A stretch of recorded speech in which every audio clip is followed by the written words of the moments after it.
Leave me alone! Go away! You are certain he is the one, Doctor? Yes, he bears the Nexus spark that we have sought. Too many voices. I hear all of you inside me. That is divinity, brother, speaking to your very heart itself. Do not resist its will. No. Cease your resistance, Mr. Mad Blender. Your treatment is complete. My name is John. Let cry the voice of Olympus. It is time, my brothers. Unite and ascend!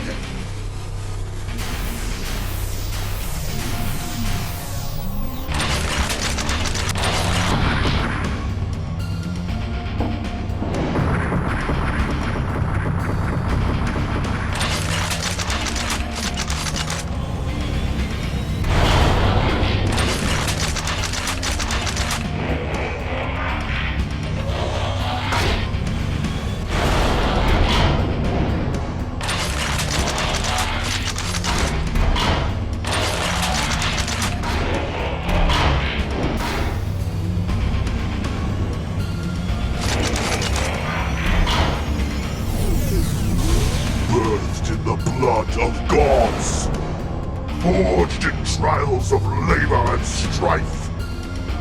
Hercules awakens, reborn!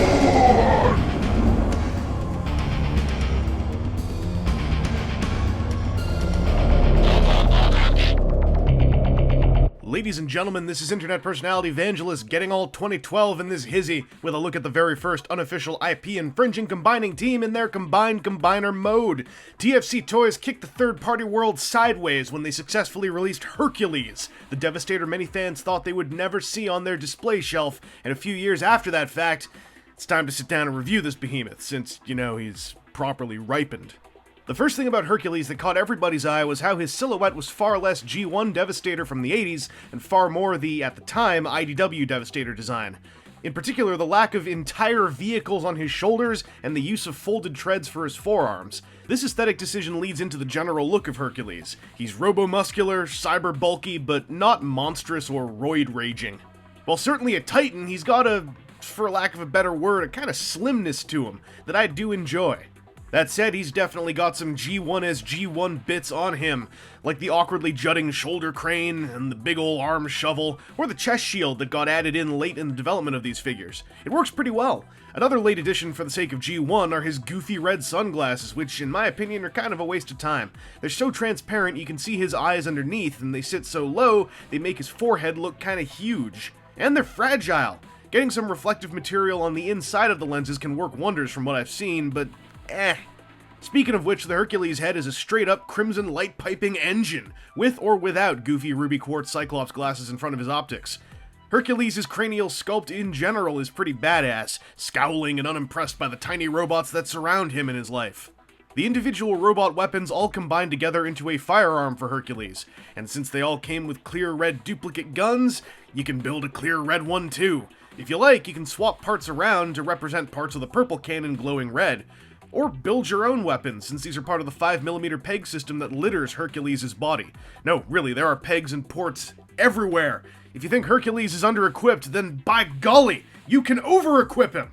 Something, Liefeld joke. Quick little note on aesthetics. This guy's shoulder thing here, I've got it throughout footage in a couple different positions. This is the main stored version. There's actually like a divot here for this bucket to occupy and cover X-Graver's head. However, I think it also looks cool if you swing it down this way. It might detach itself while you're doing so, but it plugs back in. And now Hercules has like this big, sick, like just arm weapon for gouging faces or like entire people. So that's one little aesthetic choice you can make. And then like when it's not in use, you just have it fold back up here. It's kind of clean for, you know, a big thing jutting up there. But speaking of jutting, this thing doesn't fold down. And it gets in the way not just of stuff behind him, but also this shoulder joint. Loses an entire click, if I recall correctly, because this thing is right in the way. So, if you want to get it out of the way, you can just pull it off, but let's say you don't want to, like, pull it off and just leave it lying on the side of the road somewhere. You can take any of the weapons. This one works the best. I believe this is heavy labors, because it actually can fit the large peg here. You can use this, give it a couple tilts, then plug it down here into the rearmost of the 4 holes around the big hole. Now it's slung on his back. The connection is fairly tight. Still, I don't know if it'll get worse over the next, like, 15 years or whenever I, take a look at another thing about Hercules. But this keeps it out of the way more so, and I think looks better overall. So I'm going to proceed like this for this next little bit. Oh, one other little thing, because we're going to talk about his head. That little platform his head is on, you see how it's sticking out a little bit there? It just does that. It's very hard to not get it to do that, but the head has got a ball joint connection with full range left, right, up, and down, and just the slightest little bit of tilt, so little that it is barely even really worth talking about, unfortunately. As for his shoulders, they are both slightly different. The X-Graver shoulder moves a lot more freely. I mean, they both can do this super easy. There's just like, detent points. It's soft detenting, so you can kind of force it to stop between detents, but it's a little tricky. As for outward motion, going from up and down, you get 3 clicks until this really hits into there, which gives you that much of an outward swing on that arm. As for this arm, you can also get 3 clicks, provided that crane is out of the way.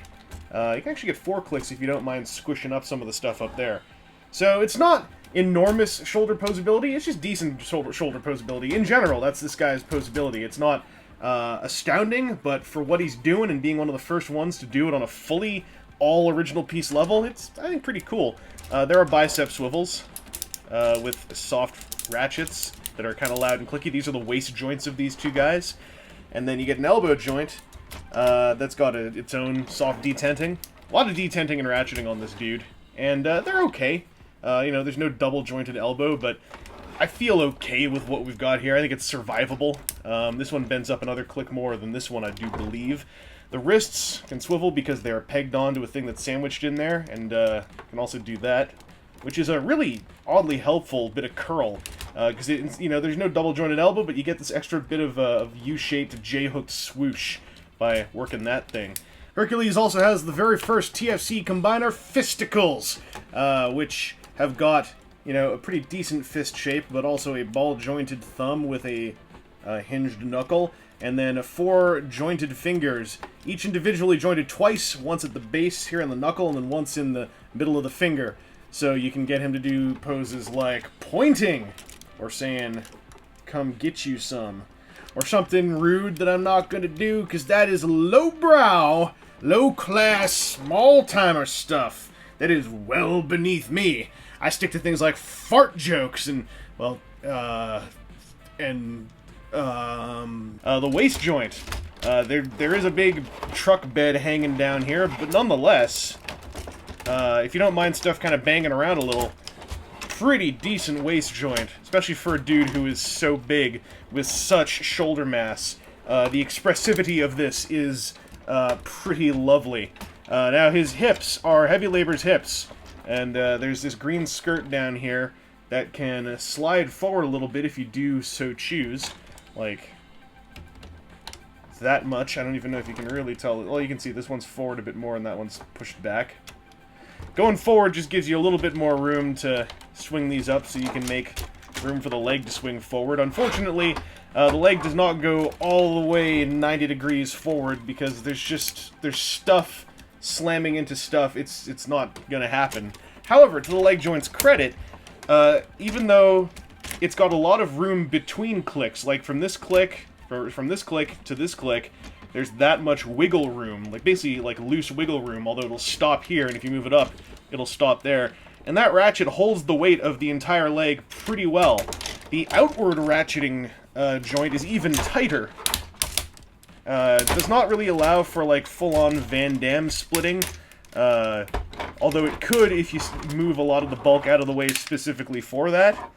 The upside of this, though, Unsupportedly, he is standing on one leg, and in fact, that's the worst leg to stand on, because this one has a solid base. This one has like a 3-point base. So, whatever you think of this toy, and for all its age, to its credit, it can do that. As for the knees, they've got, 90-degree bend. It works. It's solid. There is a thigh swivel up here at the actual thigh, and then you can also swivel down here right above the knee if you so choose. And finally, those mysterious joints, Instructor and Mad Blender, are a pair of pretty cool ankle tilts. So you get that much there, you get that much there. Hercules is pretty fun to pose around. Like I said, his posing options, end of the day, they are not super... I wouldn't call them super posable. I'd call them a pretty posable. He has small limitations everywhere, and he's also, as you can see, just a little shaky. It's not like his ratchets can't hold up his weight, but like I said, a lot of these ratchets have dead space from click to click that causes some of this wobbliness. But when you put him down and then kind of just like hold him for a second and let go, he stays pretty solidly in place. And he can take a shake test. Like, this is, I think, one of the first toys I actually did a shake test to, where you just rattle him like a baby. And the only thing that fell off there was the thing that was held on by one 5mm peg, and it wasn't even supposed to be attached like that. So, the core of this dude, and, the intended combination, withstands a shake test real well, and, like, this guy came out long before I even did this, but if we're going to give it a try, I'm going to brace up here, put my hand on, brace it, and we're going to give him a little whip. And all that happened is one of his arms fell off. And part of his thing here fell off too, his breast.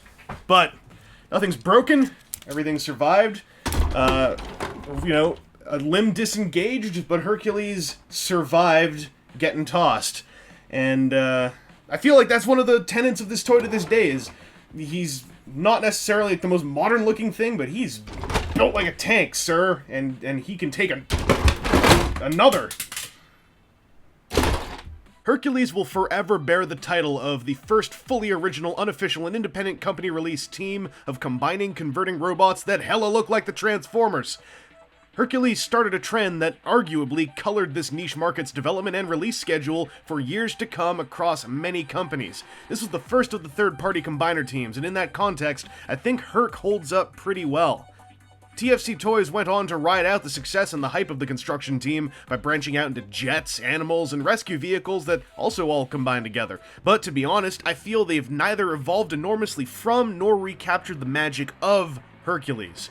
Other companies have since made cleaner and differently aesthetic combiners, but Hercules is a sort of stalwart first-generation landmark among this subgenre of a subgenre.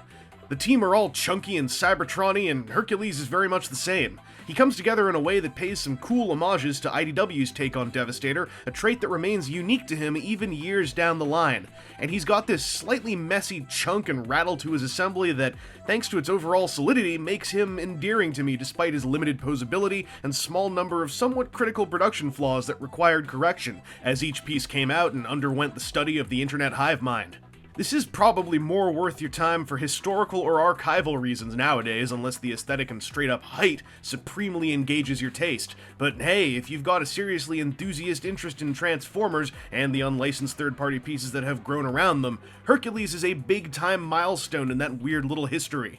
Anyway, this has been Internet Personality Vangelus, and I do not currently own the Rage of Hercules add-on set.